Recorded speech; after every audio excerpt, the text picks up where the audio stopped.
Hi everyone, welcome to Global Shorthand Academy. இந்த வீடியோல நம்ம இங்கிலீஷ் ஷார்ட் அண்ட் லெசன்ஸ்ல வர கிராமர் வந்து பார்க்க போறோம். இது பார்ட் 18. இந்த பார்ட்ல நாம பார்க்க போற ஃபர்ஸ்ட் வார்த்தை சேரிடு. இதை எப்படி ஷார்ட்டா எழுதுறதுன்னா சர்ரு ஸ்ட்ரோக்கை ஹால் பண்ணி எழுதிடணும் ஃபர்ஸ்ட் பிளேஸ்ல. அதையே ஆந்தி லைன்ல எழுதணும் அப்படின்னா அது சியர்டு. அடுத்து ஃபர்ஸ்ட் பிளேஸ்ல எஸ் சர்க்கிள் என்ன ஹால் பண்ணி எழுதணும் அப்படின்னா அது சென்ட். ஓகேங்களா? அடுத்து தேர்டுன்றத தர்ரு ஸ்ட்ரோக்கை ஹால் பண்ணி ஆந்தி லைன்ல எழுதணும் அப்படின்னா அது தேர்டு. அடுத்து ஷார்ட்ன்ற வேர்டு எப்படி எழுதுறதுன்றத பாருங்க.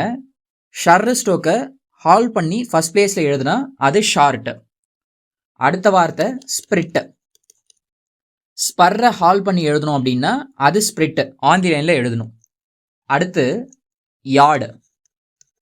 டவுன்வேர்ட் ஆரை ஹால் பண்ணி இருக்கணும். ஓகேங்களா? அட் த சேம் டைம் அழுத்தியும் எழுதியிருக்கணும். அதுதான் யார்டு. அதை செகண்ட் பிளேஸ்ல எழுதுறப்ப அது வேர்டு. அடுத்து ரே ஸ்ட்ரோக்கை டபுள் பண்ணி எழுதுனா அதை ரேதர்னும் படிக்கலாம், இல்லைன்னா ரைட்டர் அதுக்குமே யூஸ் பண்ணிக்கலாம். அடுத்து வண்டர். வின் ஸ்ட்ரோக்கை டபுள் பண்ணி எழுதுனா அது வண்டர், வண்டர்ஃபுல் அப்படின்னும் படிக்கலாம், இல்லைனா வண்டர்ஃபுல்லி அப்படின்னும் படிக்கலாம்.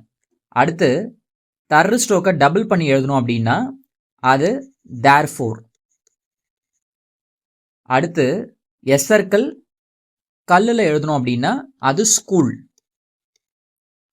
அதே குட்டியாக எழுதுறப்ப ஸ்கூல்டு.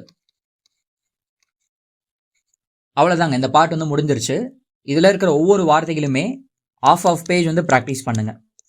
ப்ராக்டிஸ் பண்ணி முடிச்சதுக்கப்புறமா ப்ரீவியஸாக பார்த்த கிராமலாக்ஸ் ஒன்ஸ் வந்து ரிவிஷன் பண்ணிடுங்க.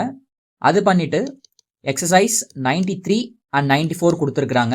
ரெண்டுமே பேராகிராஃப் தான். எப்பயும் போல் 5 times வந்து எழுதி பாருங்கள். எழுதி பார்த்துட்டு கண்டிப்பாக அந்த ஸ்ட்ரோக்ஸ் வந்து ரீட் பண்ணணும். நம்ம அடுத்த சாப்டர் அடுத்த வீடியோவில் வந்து பார்க்கலாம். தேங்க்யூ.